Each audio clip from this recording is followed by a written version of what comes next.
자산의 축복이니까 자식을 낳는 겁니다. 그러니까 430년이 지나면서 2000명이 200만 명이 되는 거죠. 그 메뚜기 떼 같은 200만 명이 몰려오고 한 번도 진 적이 없으니까 다 항복하려고 했다가 아이성 별거 아닌 성에서 이들이 패퇴하고 도망하는 것을 보고 가나안 7족속이 다 일어났어요. 아, 이거 별거 아니네. 막상 부딪혀 보니까 아, 여리고성은 무너졌더라도 별거 아니네. 이렇게 해서 전쟁이 몇 년이 걸렸습니까? 7년. 완전수죠, 완전수.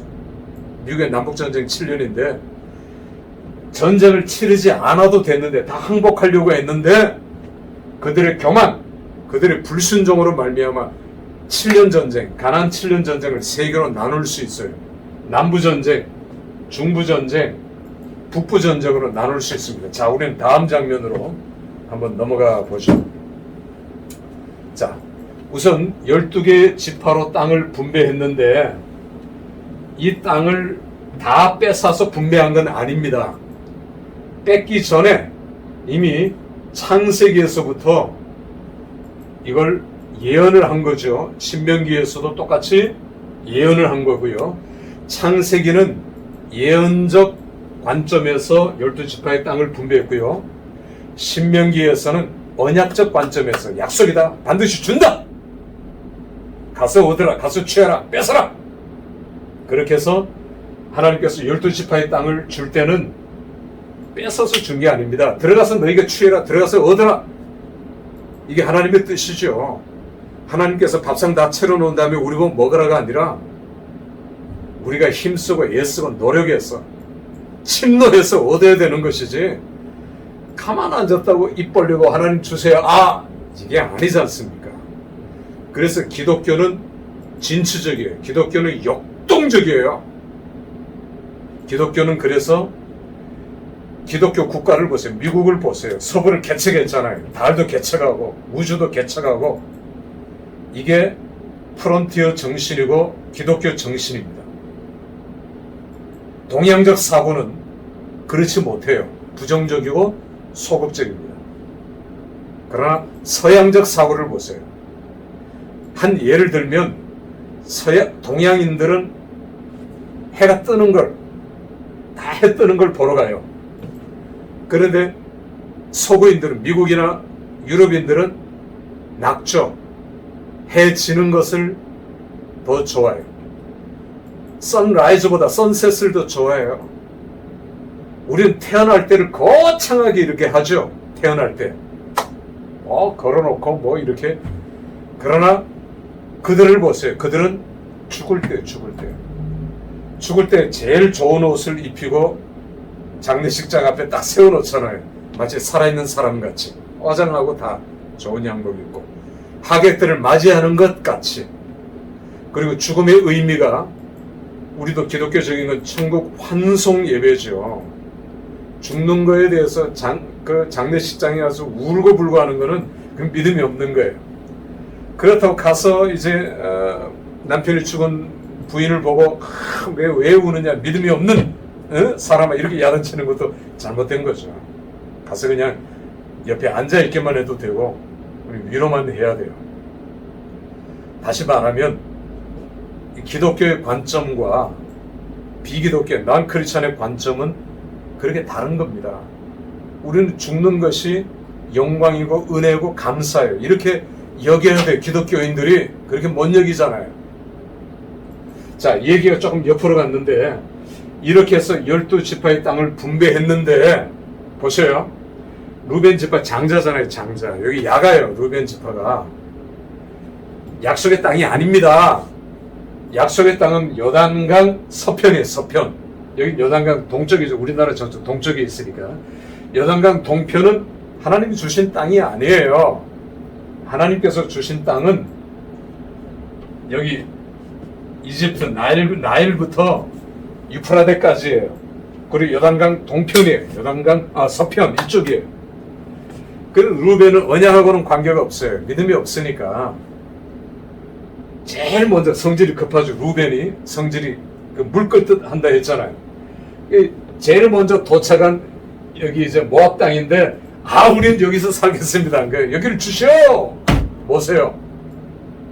그러니까 장자 지파예요. 달라고 하니까 모세가 그래 할 수 없지. 루벤 지파 너 먹어라. 그래서 루벤 지파는 싸우지도 않고 다른 지파들은 싸워야 되는데 난 싸우지도 않고 이 땅은 좋은 땅이 아닙니다. 그러나 나쁜 땅도 아니에요. 야베스 길라앗도 있고요.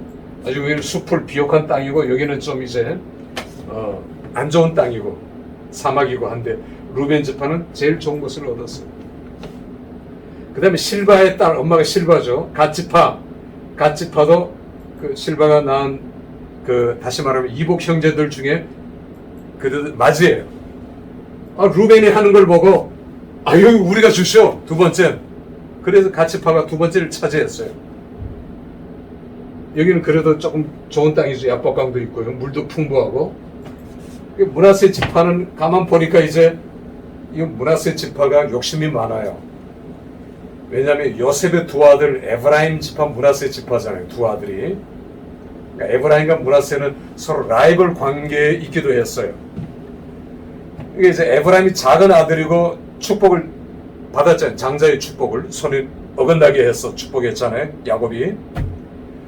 그러니까 므낫세는 욕심이 많았어요. 내가 먼저 형보다 내가 먼저 얻겠다 해서 므낫세 지파가 저 위에 땅을 달라 했어요. 저 위에 땅을. 므낫세 지파가 욕심이 많아서 요단강 서편도 또 하나에 얻었죠. 제일 넓은 땅 얻었습니다. 그러니까 땅은 제일 넓은 거예요. 므낫세. 그러나 결국은 이 요단강 동편은 다 뺏겨버립니다. 다 없어져 버려요. 다 흩어져 버려요. 그러니까 하나님이 원하지 않는 거죠. 하나님이 기뻐하지 않는 거죠. 그래서 그들은 다 뺏겨버리고 흩어질 수밖에 없었어요. 눈에 보이는 좋은 것이 좋은 게 아니다. 영적인 눈은 보이지 않는 것을 볼 수 있어야 돼요. 여러분들이 목회를 하든지 뭘 하든지 남이 보지 못하는 걸 볼 수 있는 은혜를 주시고 은사를 주시고 능력을 달라고 기도해야지, 남이 보는 것 좋은 것 내가 다 차지하고 남이 보기에 좋은 것 나도 좋게 여기고 그거 아니잖아요. 그러니까 기독교인들이 자기 자식들 결혼을 시킬 때 보세요. 딸을 아들을 결혼시킬 때 뭐부터 봅니까? 믿음 보죠. 믿음. 교회 다니냐 안 다니냐 믿음 제일 먼저 봐요. 우리 권사님, 장로님, 목사님 자녀들 결혼시킬 때 믿음. 그 다음에 안 봅니까? 그 다음에 봐요. 학벌, 직업, 재산, 배경, 가정, 백그라운드 다 봅니다. 예수 믿는 사람들이 이게 너무 야박해요. 욕심이 너무 많아요. 안 믿는 사람은 뒤에 것만 보죠. 좀 변변치 않아도. 저도 이렇게 지도하고 있는 그 전도사님들, 목사님들 보면, 부목사님들 보면은 봉급을 10만원 더 준다고 교회를 옮기는 분들도 많이 봤어요. 그렇게 해서는 안 됩니다.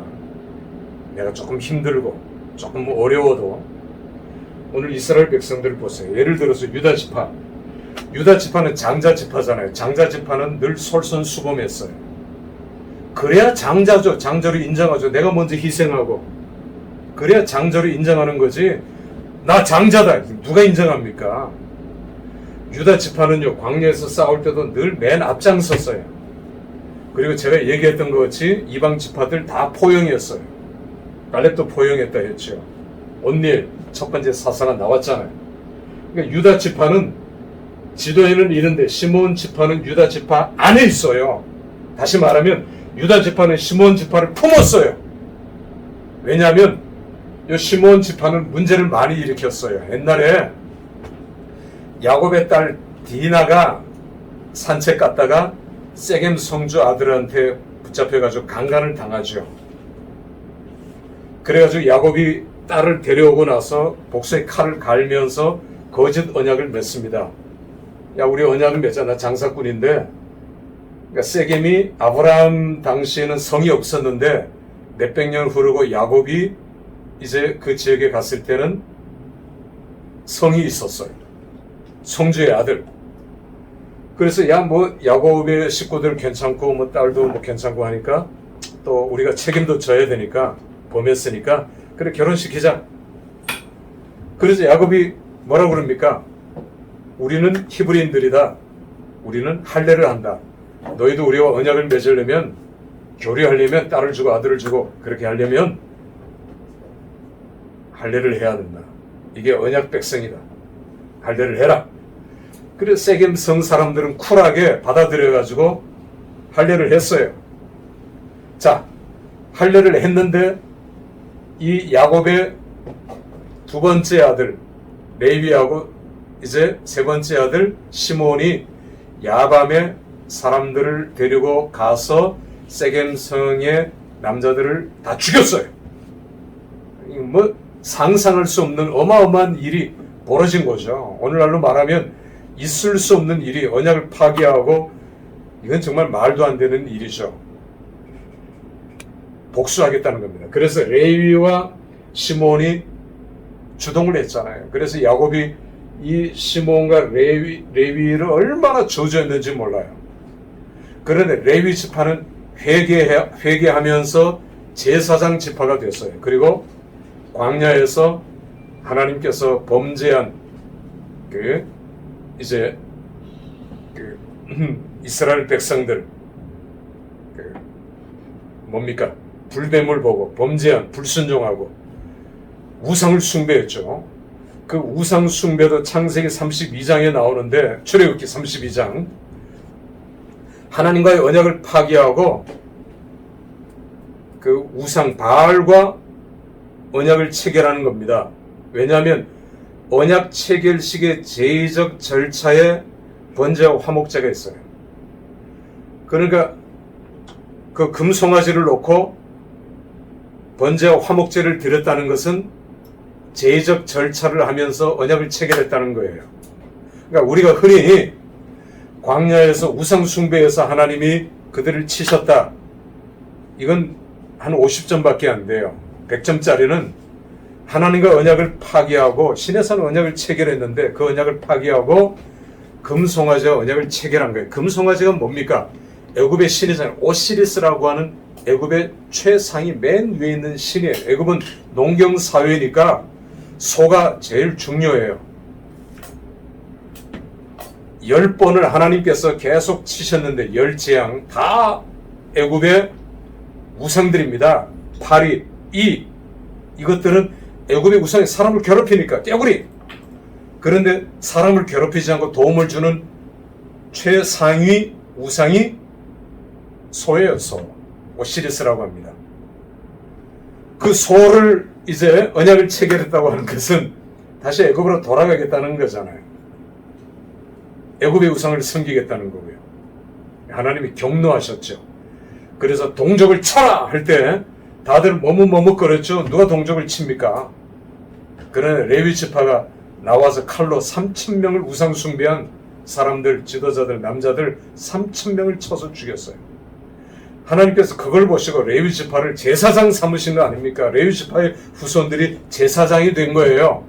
그런데 시몬은 그렇게 하지 못했어요. 시몬은 성격이 굉장히 괴팍해요. 호전적이에요. 시몬 지파가. 그래서 유다 지파는 시몬 지파를 품은 겁니다. 안에 품은 거예요. 이게 중요한 거예요. 그러니까 장자는 말로 하는 게 아닙니다. 장자는 행동을 보여야 돼요. 행위로 갚아줘야 돼요. 이게 장자 지파예요. 자, 유다 지파. 그 다음에 베냐민 지파를 보세요. 베냐민 지파는 여기가 산악지대입니다. 산악지대. 베냐민 지파는 사울이죠. 사울이라는 걸출한 인물을 배출합니다. 나중에 수도는 기브아가 되죠. 기브아. 베냐민 지파가 산맥이고요. 요걸 경계로 나중에 나라가 쪼개질 때 남쪽 유다와 북쪽 이스라엘이 나뉘어져요. 자연스럽게. 베냐민 지파는 아주 호전적이고요. 일당백이고요. 게릴라 전법에 유능하고요. 굉장히 용맹스러운 지파입니다. 나중에 우리가 사사시대에 가서 12지파를 다 상대하고 2번 전투에서 이겨요. 베냐민 지파가. 이 조그만 지파가.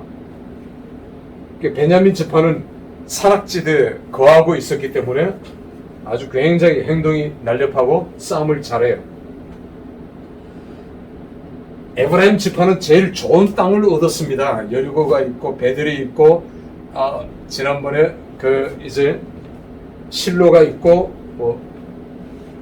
그런 곳입니다.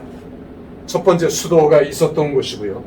에브라임 지파는 여호수아를 배출했잖아요. 욕심이 많아요. 제일 좋은 땅을 얻었어요. 그는 단 지파는 블레셋이 중복되어 있었죠. 중복돼. 블레셋을 쳐서 이겨내는데 이 블레셋이 보통 강력한 족속이 아닙니다. 블레셋은 팔레스타인, 오늘날의 팔레스타인 조상이에요. 여기 이제 그 가사 지구라고 그러죠. 가사 지구. 이거 가사입니다. 가사. 블레셋은 지방 분권에 5대 수도가 있어요. 가드, 가사, 에스글론, 아스돗, 에글론 여기 있습니다. 그렇게 해서 다섯 방백들이 돌아가면서 한 사람이 나라를 다스려요. 지방 분권. 참 그 당시에도 보기 드문, 이 당시에 모든 나라 제국들은 왕권입니다. 왕 한 사람이 강력한 힘을 가지고 나라를 다스리는데 블레셋은 좀 특이했어요. 이 블레셋은 크레타 섬에서 이주해온 크레타 문명, 오래된 문명이죠. 여기에서 이주해온 이 블레셋이라는 뜻이 불다라는 뜻이에요. 불다. 피부가 붉어요. 여러분 옛날에 이 팔레스타인의 지도자 아라파트, 키가 작고 터반하고 TV에 자주 나왔는데 그 사람 얼굴을 보면 굉장히 붉습니다. 블레셋 사람들이 붉어요. 피부가. 그래서 단 지파와 블레셋 지파는 어바랩됐는데 단 지파는 삼손도 배출했죠. 그런데 블레셋한테 졌어요. 싸우기가 또 싫고. 그래서 단 지파는 저 위로 백성들을 끌고 이 제사장 엉터리 같은 놈 데려다가 자기들 축복해 주라고 하면서 저 위로, 다음에 우리가 살펴볼 텐데, 단텔이라는 곳까지 이스라엘에서 물이 나오고 아주 제일 좋은 그런 지역에 올라갑니다. 단지파. 그러니까 하나님의 명령에 불순종했죠. 불순종. 그래서 우리가 요한계시록에도 보면 단지파를 하나님께서 빼버렸어요. 천국에 있는 12지파, 상징적인 것이지만 단지파는 없어요. 우상 숭배였고, 거기서 단텔에서, 그리고 12지파에게 우상 숭배를 강요했고 퍼뜨렸고, 그리고 하나님이 주신 땅을 도망쳤고 떠났고, 단지파는 하나님께서 지어버렸어요. 우리가 창세기 50장에도 보면은 하나님께서 이제 예언을 하게 하실 때 단지파를 독사로 이제 표현합니다. 독사 노릇을, 독을 뿜어대는 그런 노릇을 한 단지파죠. 자, 아까 므낫세 지파 얘기했고요. 그 다음에 이사갈, 스불론, 아셀, 납달리, 이제 갈릴리 지역의 작은 지파들이에요. 우리가 창세기 49장을 보면은 아셀 지파가 받은 축복이 나옵니다. 발에 기름이 잠기며 모래 속에 감추인 보배. 그래서 이제 러시아에 있는 믿음이 좋은 과학자들이, 성경을 믿는 과학자들이 이 아셀 지파에게 주신 축복을 그들이 믿고, 이 아셀 지파, 오늘날의 하이파입니다. 하이파, 항구, 유명한 항구가 있죠. 그걸 중심으로 해변, 그리고 땅, 아셀 지파에게 주신 모래 위에 감추어진 축복,